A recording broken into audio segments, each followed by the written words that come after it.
Blessed and happy Wednesday to all of you, my dear friends, my dear brothers and sisters, my dear good people of God, faithful followers of the Daily Gospel Reflection with Father Jack.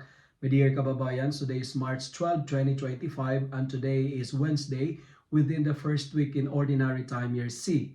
Our Gospel for today is from the beautiful and the wonderful account of the Gospel of Luke, chapter 11, verses 29 to 32. In today's Gospel, it says, "This generation is an evil generation. It asks for a sign, but no sign will be given to it except the sign of Jonah."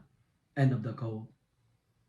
Our gospel is telling us that our generation is an evil generation. Why?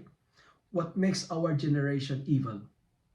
Two reasons. Number one, we disregard our conversion. We disregard the call to conversion.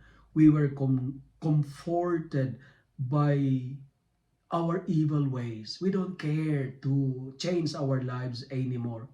We are like deaf and blind to God's invitation to renew and transform our ways of living.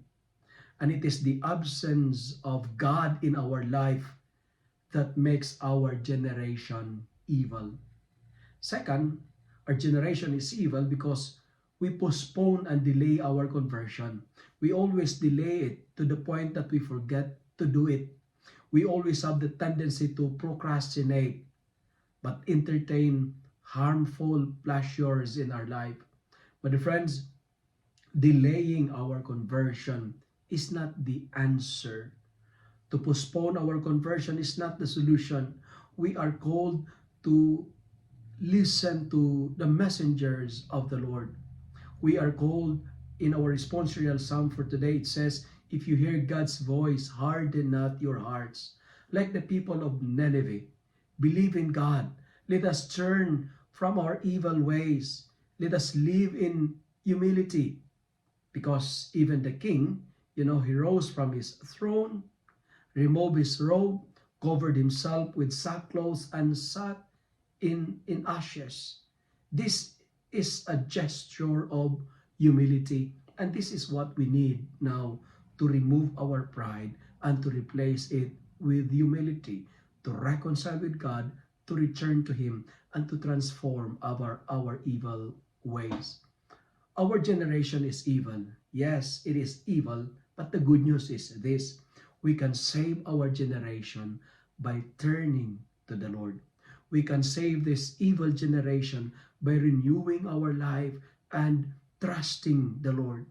Because when we repent, when we turn to the Lord, we can save not only ourselves, but we can save our family, we can save our community, and we can save our whole nations. But the friends, return to the Lord and be humble, because repentance pleases the Lord. And the sign of Jonah, the presence of Jonah to the people of Nineveh, is a sign of God's care and mercy. And it tells us that God will always send someone to rescue us. He will send people to save us from damnation. But friends, who are the Jonahs in your life? Listen to them. The Jonahs in your life are the people who are concerned of your life. They will tell you to change. They will encourage you to transform your life. Listen to this. And because of the call of Jonah, the king of Nineveh make a proclamation, and he made a decree. And the king said, "All shall turn from their evil ways and from violence that is in their hands." And when God saw what they did, God changed his mind about the calamity that he had said he would bring upon them, and he did not do it.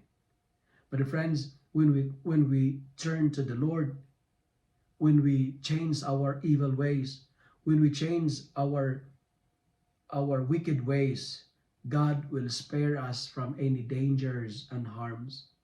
We will not perish if we listen to the Lord. That's why, as what our responsorial psalm is telling us, a broken, humbled heart, O God, you will not scorn. But friends, repentance pleases the Lord. Do not delay your conversion. Do not procrastinate your transformation, because the most beautiful gift we have given by the Lord is the chance to repent. If you love and like this reflection, kindly share it with your friends, share it with your family, make the Word of God viral so that many will be blessed. Amen.